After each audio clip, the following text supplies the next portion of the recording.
Et bonjour les clowns, c'est Jérémy, j'espère que vous allez bien. On se retrouve aujourd'hui pour une nouvelle vidéo, une critique horrifique. Et là, cette fois, je vais m'attarder à un film assez particulier, qui était dans mes suggestions sur l'IPTV, et qui faisait aussi partie des suggestions que j'avais sur Netflix. Et je m'étais toujours demandé qu'est-ce que ça donnait comme film, parce que j'avais lu le synopsis et ça avait l'air intéressant sur le papier. Donc je m'étais dit, pourquoi ne pas tenter ce film-là, pour changer un petit peu. Donc ici, le film qu'on va parler aujourd'hui, c'est Get Out. C'est sorti en 2017, c'est réalisé par Jordan Peele. Alors je sais que Jordan Peele est un réalisateur qui avait fait un autre film, avec toujours le même acteur noir, donc qui joue le personnage principal de ce film-là, avec un autre acteur. Mais par contre, je me rappelle plus du nom. C'est pas Us, un truc ainsi. Je sais plus le nom du film, écoutez, je sais plus. Mais je sais qu'il y en a certains qui vont me le dire en commentaire. Donc voilà, je m'étais dit, pourquoi ne pas découvrir Get Out? C'était dans mes suggestions depuis pas mal de temps, en guise de film d'horreur. Alors je m'étais dit, allez, autant tenter l'aventure. Donc au niveau synopsis, on retrouve Chris qui est un photographe qui va rencontrer ses beaux-parents de sa copine Rose. Et il va se rendre compte qu'en allant chez ses parents, il se passe quelque chose de assez bizarre. Voilà. C'est tout ce que je peux dire pour le scénario. Je ne peux pas en dire plus, sinon ça va être synonyme de spoil. Pour ceux qui souhaitent découvrir le film. Et franchement, avant que vous regardiez ma critique, regardez le film. Parce que ça vaut vraiment, vraiment le coup de le regarder. Parce que c'est un excellent film. C'est un excellent film. Il était dans mes suggestions, comme j'ai dit, à la fois sur l'IPTV et aussi avant sur Netflix. Je l'ai découvert il y a 3 semaines. Et c'est un putain de bon film. Un vrai film d'horreur intéressant. Il y a quelque chose et tout. C'est très intéressant. Mais je vais en détailler un peu plus, vous allez comprendre. Mais c'est un excellent film, je vous le conseille franchement. Bref, on va sans plus attendre. Il y a beaucoup de choses à dire, notamment du positif et tout petit négatif quand même. Allez, on y va pour les points positifs.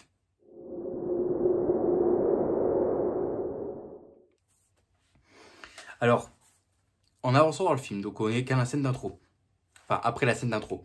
On a Chris et Rose qui sont en route vers chez les beaux-parents. Et d'un coup, ils vont percuter une biche sortie de nulle part. Et quand je dis sortie de nulle part, c'est vraiment sortie de nulle part. J'explique. En gros, ils roulent, ils chamaillent. Et puis d'un coup, il y a un jumpscare fort, c'est-à-dire que le son, c'est POUM! Et là, t'entends l'impact de la biche qui s'est fait écraser. Et c'était waouh quoi, j'ai sursauté. Parce que déjà le jumpscare, le son du jumpscare était à fond les ballons. J'ai sursauté même.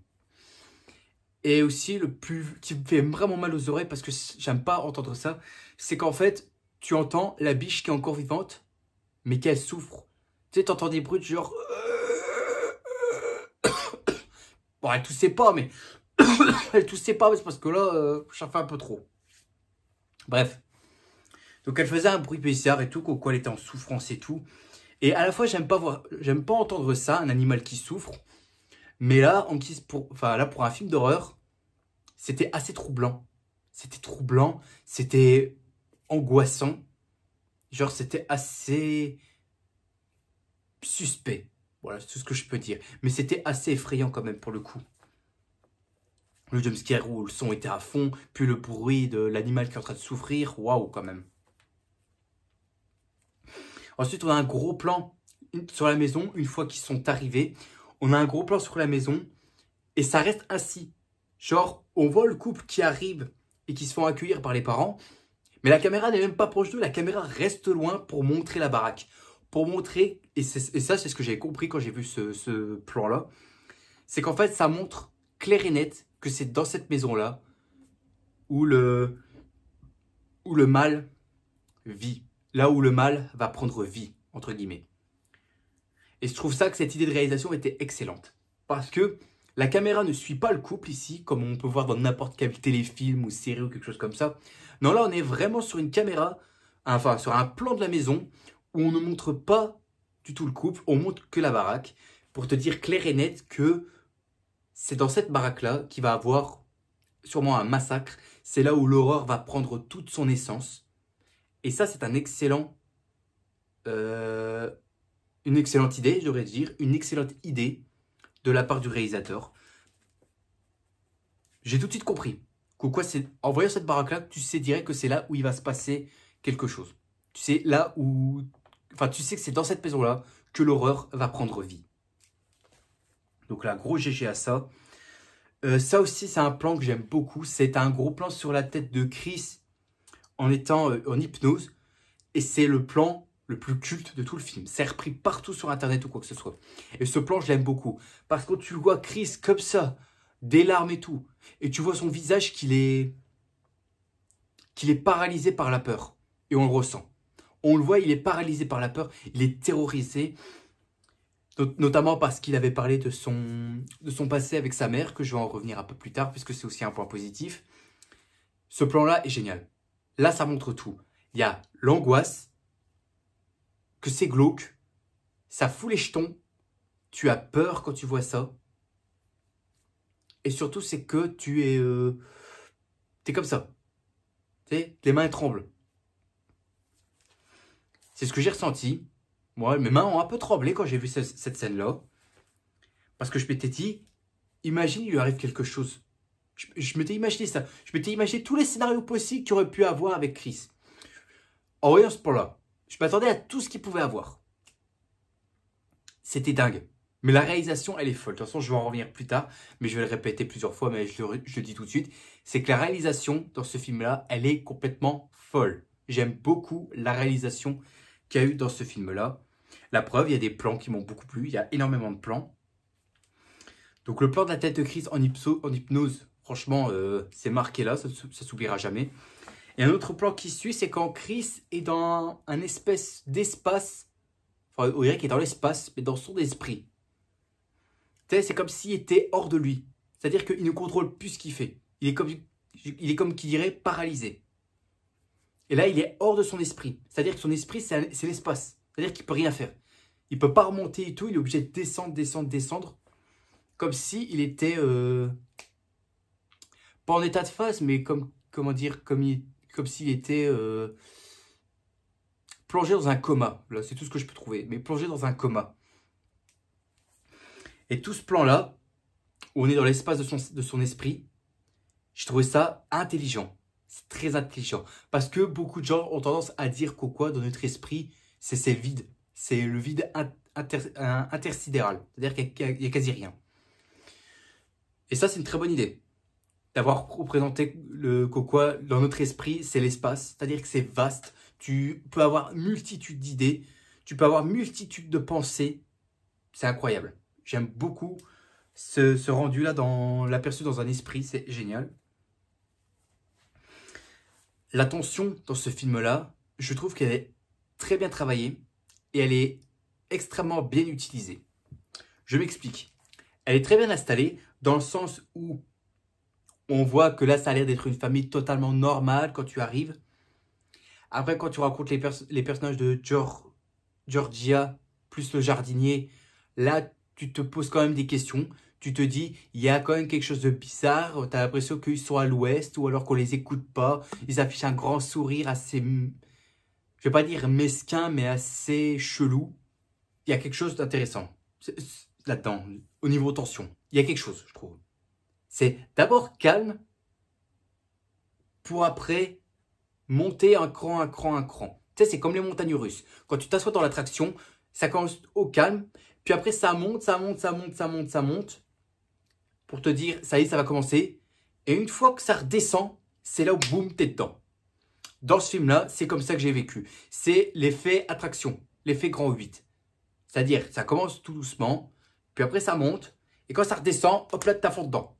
Ah ben c'est ça dans le film, je trouve.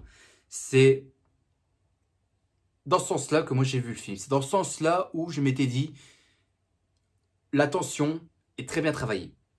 J'avais du mal avec la plupart des films d'horreur où la tension est juste la même, c'est juste simple, basique et tout, c'est horreur du début jusqu'à la fin. Alors que là non, on prend son temps et on arrive à un point où là, on monte. Ça monte et après boum, ça redescend pour laisser place à la vraie peur et à l'horreur pure. Dans certains films d'horreur, on ne retrouve pas ça, mais dans Get Out, on retrouve cet effet-là. Ensuite, autre plan, autre scène qui me fait dire pourquoi la tension est là. À un moment, tu as Chris qui va monter des escaliers pendant une fête. Il va monter les escaliers. Autour, il y a des blancs qui discutent. Et qu'une fois que Chris est en haut, les blancs arrêtent de parler et se retournent vers l'escalier en observant Chris. L'angoisse est présente. Il y a une angoisse qui est présente dans cette scène-là. En voyant ça, mon cœur battait assez vite. Limite, je tremblais pas, mais mes poils, comment dire, j'avais des frissons. Voilà, j'avais des frissons parce que je m'étais dit, dans quoi le scénario va nous embarquer? Parce qu'à ce moment-là, on ne sait pas encore qu'est-ce qui se passe en fait. On ne sait pas encore quel est le scénario en question. C'est qu'en avançant plus tard et en allant vers la fin que tu vas finir par comprendre en fait les vraies motivations de la famille. Mais là, le fait que là, tous les blancs regardent Chris de manière assez choquante, comme s'ils voyaient un monstre ou alors un animal en cage, mais avec une angoisse, parce que l'angoisse, elle est là. Il y a un petit effet assez, pas dramatique, mais un petit effet assez... ça te fout les jetons, en fait. Ça te pose des questions. Pourquoi est-ce qu'ils le regardent comme ça? Donc ça, gros point positif. Et puis on a une ambiance qui est très bien travaillée. C'est comme je t'avais dit tout à l'heure, c'est que la réalisation, elle est complètement folle. Eh ben, l'ambiance, elle est très bien travaillée. Dans le sens où, comme j'ai dit, on passe du cool. C'est comme la tension. L'ambiance et la tension, c'est le même point positif. C'est-à-dire que c'est cool jusqu'à monter et devenir glauque. Donc voilà, effet fête foraine, voilà. Appelez ça comme ça. Ou effet grand 8. Appelez ça comme vous voulez. Et même une autre tension qui est aussi présente, c'est qu'à un moment, tu as Chris qui va aller dehors pour essayer de fumer, mais il va tomber nez à nez avec le jardinier qui se met à courir dans le noir. À ce moment-là, je me posais des questions. Je m'étais dit pourquoi est-ce que le jardinier court tout seul dans le noir? Il ne peut pas attendre la journée pour faire un shooting? Je sais pas, j'ai trouvé ça bizarre.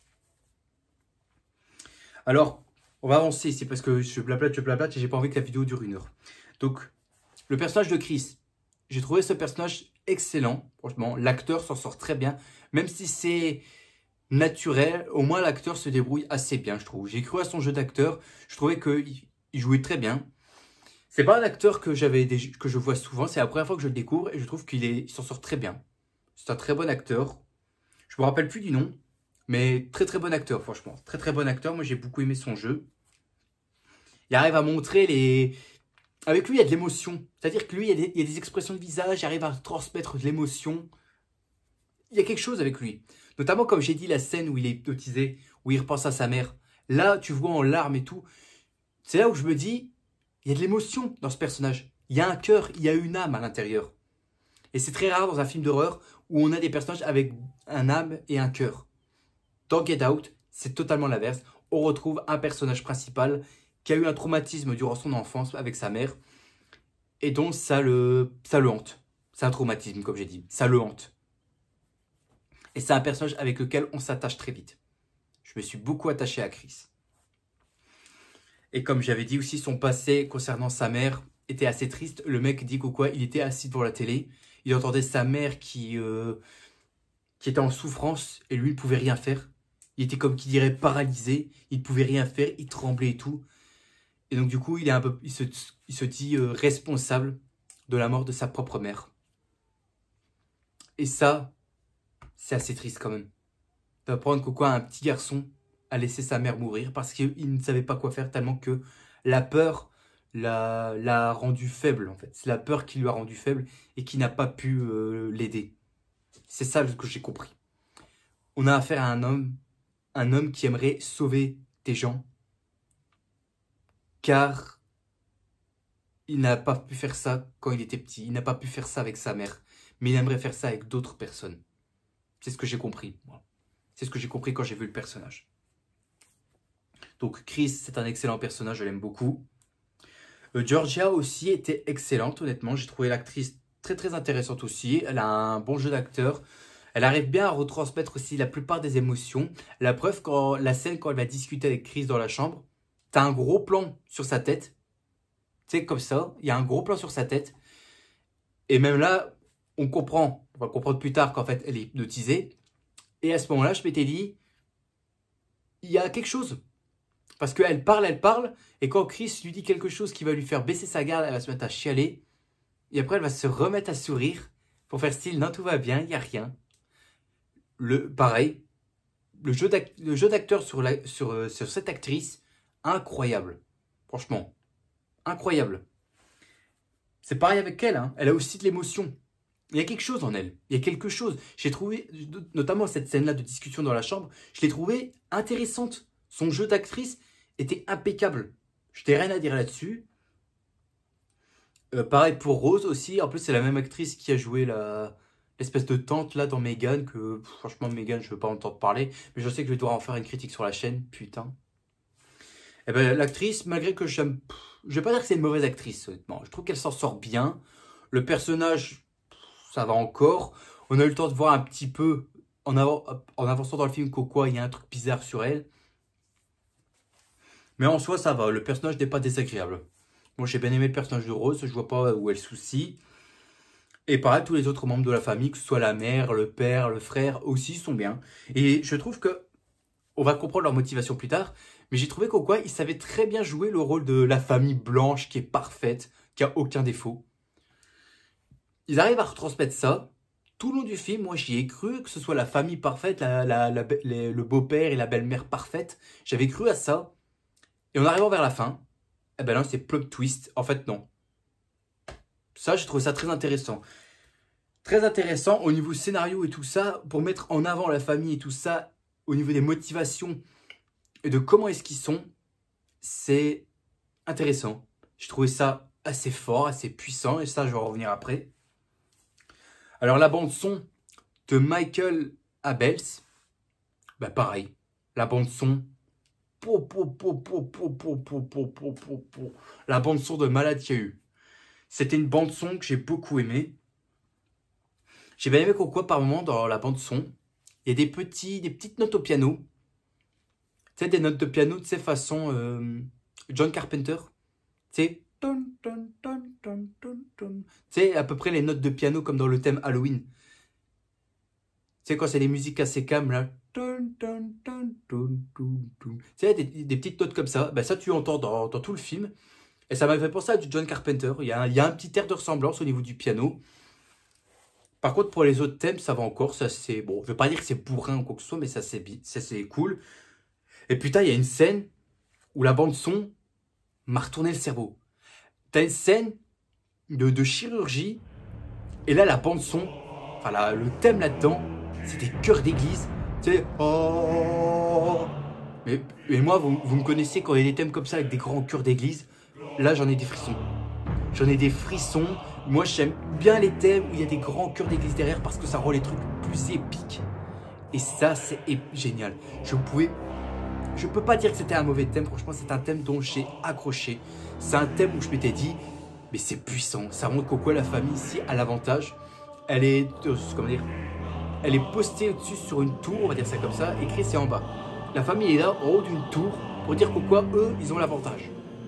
Mais après, ce sera l'inverse. C'est Chris qui va monter. Donc là, la bande son, tout au long du film, génial.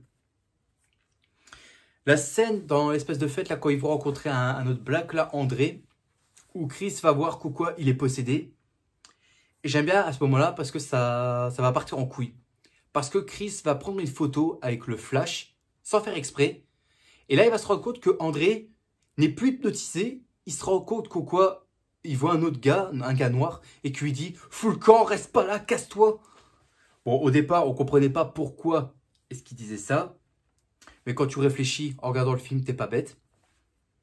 Mais cette scène-là, j'ai trouvé très intéressante dans le sens où on pensait que c'était un mec juste bizarre et tout. Et non, après que Chris ait pris la photo, tu te rends compte qu'en fait le mec était en phase d'hypnose. C'est-à-dire qu'il était sous contrôle. Il savait pas ce qu'il faisait. Donc du coup, il dit à Chris de foutre le camp et tout ça. Ils emmènent André ailleurs et il ressort en disant « Veuillez m'excuser pour cet incident, je ne voulais pas perturber. Je te souhaite aussi la bienvenue, mon frère. » Tu sais, voilà, ils ont fait je ne sais pas quoi. Ils ont essayé de le hypnotiser pour que tout redevienne à la normale et pour pas qu'il dévoile à Chris les vraies motivations de la famille. Mais ça, c'est génial. C'est génial. Là, vous voyez qu'au quoi avec ce film, je ne suis pas dur. Franchement, j'ai vraiment kiffé le film. J'ai vraiment kiffé.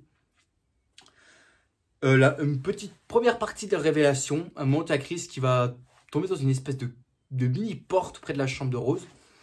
Et là, la révélation de malade, c'est qu'en fait, Rose est sortie avec tous les blacks qu'on a rencontrés tout le long du film.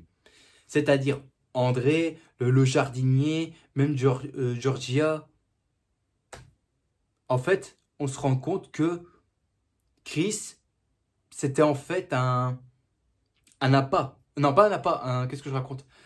Un cobaye. Parce que si les trois autres ont été là et qui sont sous contrôle, ça veut dire que Chris est le prochain. La révélation, je ne m'y attendais pas.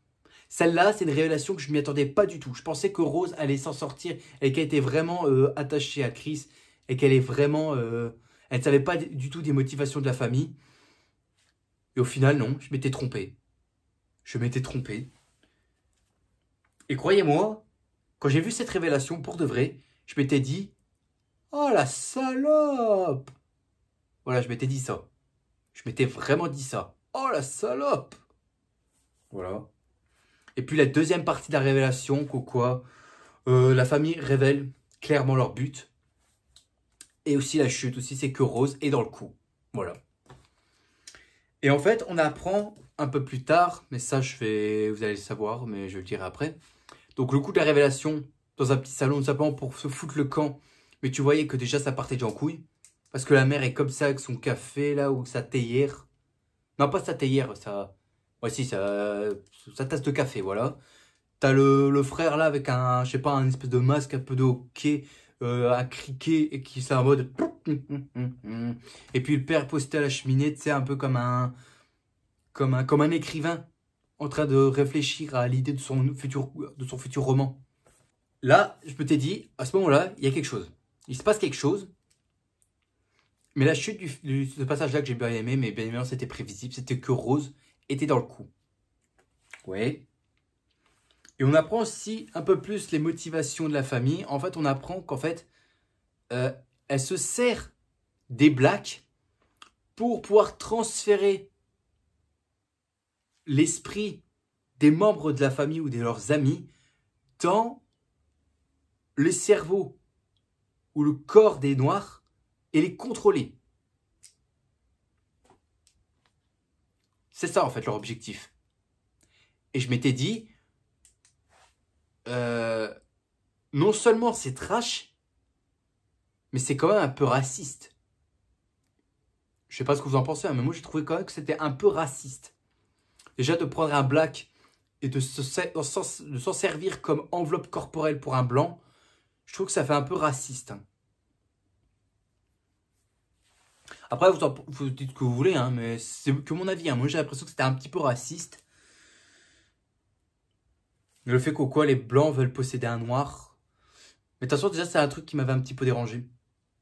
Le dire qu'au quoi c'est un noir qui est gentil et que les blancs ont encore le rôle des enculés de racistes. Voilà. Ça, c'est un truc qui me dérange dans n'importe quel film. Dire qu'au quoi les blancs, c'est les méchants et les noirs, c'est les gentils. Alors, comme j'ai dit, moi, je ne suis pas raciste. Moi, je défends toutes les personnes qui sont de différentes couleurs, que ce soit jaune, noir ou n'importe quoi, j'aime tout le monde. J'ai aucun souci là-dessus. Mais pourquoi est-ce que dans chaque film, on représente tout le temps les blancs comme des connards ou des manipulateurs? Ça, c'est un truc qui m'a toujours énervé dans n'importe quel film. C'est bon, quoi, laisser un peu les blancs tranquilles. Ok, les blancs qui sont des racistes et tout ça, mais on n'est pas tous comme ça. Faut arrêter de mettre tout le monde dans le même panier. Mais bon, bref, pour revenir au but des blancs, là, de transférer l'esprit de leur famille ou de leurs amis dans le corps des noirs, bon, ouais, c'est sadique, c'est à peu près sadique. Mais quand je dis transférer leur esprit, c'est-à-dire qu'ils dissèquent leur cerveau pour mettre leur cerveau à la place du noir, à la place du black. Assez trash quand même, ça, c'est trash.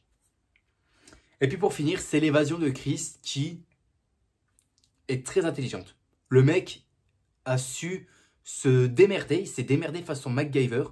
C'est-à-dire que déjà pour boucher les oreilles, il a pris les cotons du siège et il a réussi à se les mettre dans les oreilles. Alors je me demandais pas comment il a fait, parce qu'il y avait les mains attachées, donc je sais pas comment il a fait, à part qu'il a fait ça peut-être. Mais c'est impossible parce que les sangles étaient assez courtes. Donc je doute clairement qu'il a réussi à les mettre dans son oreille assez facilement. Et après c'est parti, il défonce le frère, il prend une tête de cerf pour embrocher le père. À un moment donné il va poignarder la mère. Ça c'est incroyable. C'est incroyable, je trouve que c'est très très bien très bien chorégraphié, très bien au niveau de la mise en scène, il y a rien à dire.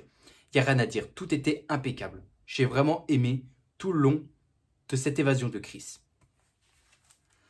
Voilà pour les points positifs. Il y en avait beaucoup, j'avais beaucoup de choses à dire. Et bien évidemment, c'est un film que j'aime beaucoup. Maintenant, on va passer aux quelques points positifs. Vous allez voir, ça va être assez rapide, mais vous allez comprendre pourquoi ces points négatifs sont mérités pour ce film-là.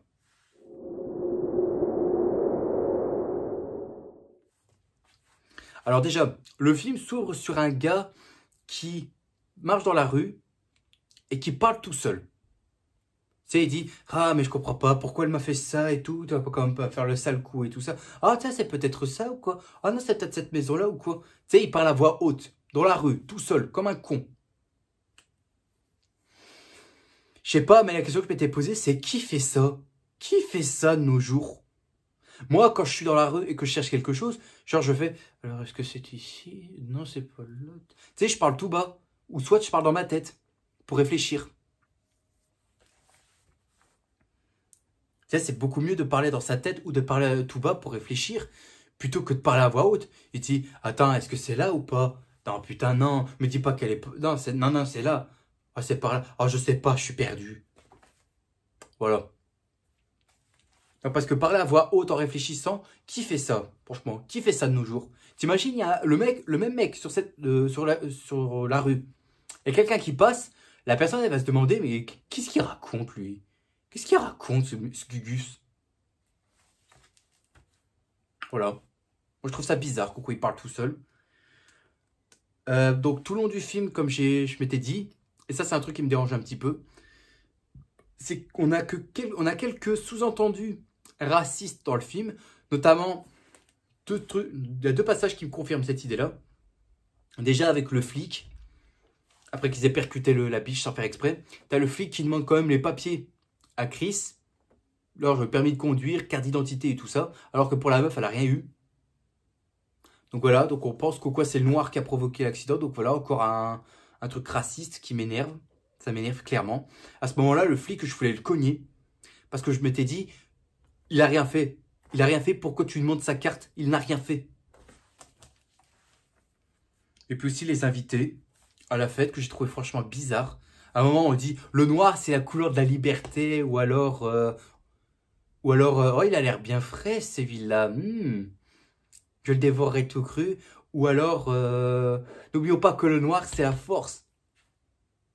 Tu vois, j'entends des trucs ainsi, je trouvais ça bizarre. Je m'étais dit, c'est quoi ces sous-entendus racistes? Qu'est-ce que c'était que ça? Qu'est-ce que ça fout là? Je sais pas si quelqu'un a compris le but de tout ça, mais à ce moment-là, je m'ai quand même dit c'était quand même assez bizarre. Et il y a aussi 2-3 phrases où c'était aussi raciste que je vous ai pas cité. Mais je propose que vous regardez le film pour que vous arrivez à les repérer assez facilement. Alors la scène du repas en famille était clairement bizarre. Clairement bizarre. Je sais pas comment je vais vous le dire. Alors déjà, ça parle du premier baiser de Rose, où, sans faire exprès, elle a mordu la langue de quelqu'un, et la meuf a trouvé ça drôle. C'est-à-dire qu'elle a mordu la langue d'un mec, le mec a saigné, et la meuf a trouvé ça drôle. Ouais. T'as aussi le frère qui va parler de la collection d'ongles de pied que Rose faisait. Tu crois vraiment qu'on parle ce genre de... Tu crois vraiment qu'on doit parler de ce genre de sujet-là à table? Parce que franchement, c'est dégueulasse. Hein. Moi, imaginons... Enfin non, je vais prendre un exemple. Quand j'étais avec mon ex, on parlait de sujets ou quoi que ce soit, ou de ce qu'elle faisait, mais on parlait jamais des trucs qu'on faisait quand on était gosse, sur les erreurs de notre vie. On parlait jamais de ça. Je suis sûr que certains, quand vous êtes avec votre copine, là, ou que vous avez eu le premier repas avec votre belle famille, à aucun moment, il y a quelqu'un qui a parlé de ce qu'elle avait fait quand elle était jeune. Vous êtes d'accord avec moi? Donc ça, c'était vraiment chelou. Et puis aussi, c'est que le frère, il m'avait l'air assez menaçant. À un moment donné, il voulait faire une prise de je ne sais pas quoi à Chris. Genre, il voulait l'étrangler tout de suite. Assez violent quand même, le frère. Hein. Moi, j'ai pas trop aimé ce personnage. Alors, le personnage de Rod aussi, qui est un personnage comique. Alors, c'est le comic relief. Et ça m'avait un petit peu dérangé. Même si il n'était pas relou. comparé à la plupart des films d'horreur où tu as des personnages comiques qui sont insupportables. Lui, à la rigueur, ça va. L'humour, ça me dérange dans un film d'horreur, mais lui, ça va. C'était pas trop poussé, on va dire que ça va. Ça va, j'ai rien contre le personnage, c'était plutôt cool. Le mec agit de temps en temps de manière assez intelligente, genre pour aider Chris, alors que lui est à je ne sais pas combien de kilomètres, alors que Rod, lui, il a envie à surveiller le chien de Chris. Ça va, il n'était pas si con, mais par moments, il abuse un peu. Il y a des ersatz de Ned Leeds, si vous voyez ce que je veux dire. Et plus c'est que dans ce film-là, les flics, ça sert à rien parce que tu as une séquence dans un commissariat où Chris tente de venir, d'aller chercher Chris avec la police. Et quand le mec explique, t'as 3 flics, ils se mettent à rire. Et t'as la chef en question qui lui dit « Vous voyez, si vous venez me voir, vous rigolerez plus en entendant tout ça. » Voilà donc, belle image des flics, encore une fois, une belle image des flics. Qui me fait chier, franchement ça me fait chier. Vers la fin, quand tu as Chris qui va utiliser le flash contre le jardinier, qui est en fait le grand-père de la famille, eh ben, il va utiliser le flash, qui va réanimer le gars en question qui est dans le black. Et Rose est derrière et elle n'a pas vu le flash. Elle est si aveugle à ce point, la meuf. Elle est vraiment si aveugle. Parce que je suis désolé, même de dos, tu mets le flash, je vais le voir. Hein. Je vais clairement le voir. Tout le monde va le voir. C'est pas comme si quelqu'un n'allait pas le voir. C'est assez facile à voir un flash. Surtout quand c'est la nuit. Tu vas pas me faire croire que tu ne le vois pas. Donc faut arrêter un peu la connerie. Et puis pour terminer, c'est la fin que j'ai trouvé pas mal, mais trop gentil. Trop gentil. Dans le sens où la fin que j'ai pu voir, enfin qu'on a tous vu, c'est à Chris qui était sur le point d'étrangler Rose. Et au moment où il y a une voiture de police qui arrive, en pensant que là, Chris, c'est mal barré pour lui. Au final, non, c'était Rod qui est arrivé au pied au bon moment. Donc du coup, il a pu faire sortir Chris et Rose est morte. Ça, c'est la fin qu'on a eue. Mais j'aurais préféré la fin alternative qu'on aurait pu avoir. J'aurais préféré avoir ça. D'ailleurs, la fin alternative, si vous voulez la voir, elle est dispo sur YouTube, mais en VO. Elle n'est pas en VF, mais elle est en VO. Mais vous verrez la fin alternative, comment elle est. Et je trouve qu'elle est 15 fois au-dessus que la fin originale qu'on a eue. En gros, la fin alternative, c'est Chris qui était sur le point d'étrangler Rose, comme promis.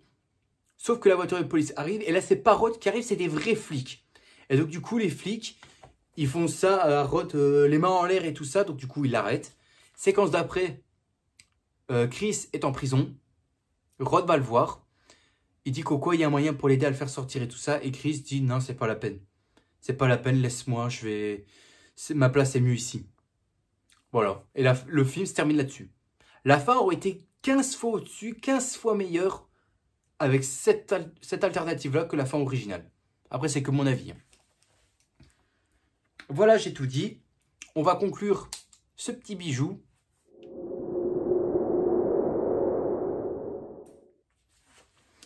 Alors, Get Out, franchement, c'est une très belle découverte. Franchement, c'est un film d'horreur qui avait souvent été dans mes suggestions. J'hésitais à le regarder et je le regrette pas du tout parce que putain, c'est un bon film d'horreur. Il fait assez... Il faut pas vraiment peur, mais il fait assez peur, notamment parce que les jumpscares sont assez forts. Il y a une tension qui est là.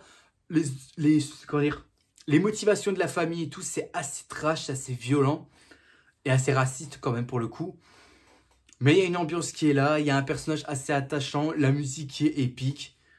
Pour moi, non, tout est bon. Tout est bon. C'est un excellent film d'horreur. Et je pense que c'est un film d'horreur qui va arriver dans mon top 10. C'est un film d'horreur qui arrivera dans mon top 10. La chaise m'énerve, mais bon, j'ai bientôt fini. C'est un film d'horreur dont je vous conseille énormément. Si vous ne l'avez pas encore vu, foncez. Get Out, c'est un excellent film d'horreur. J'ai adoré ce film. Je ne regrette pas d'avoir regardé. Et depuis ici, avant cette vidéo-là, je l'ai vu une fois pour la découverte et je l'ai revu 2 fois. Si ce n'est dire, 2 fois. 2 fois. Et plus la première fois, donc ça fait 3 fois. Ça fait 3 fois que j'ai vu le film.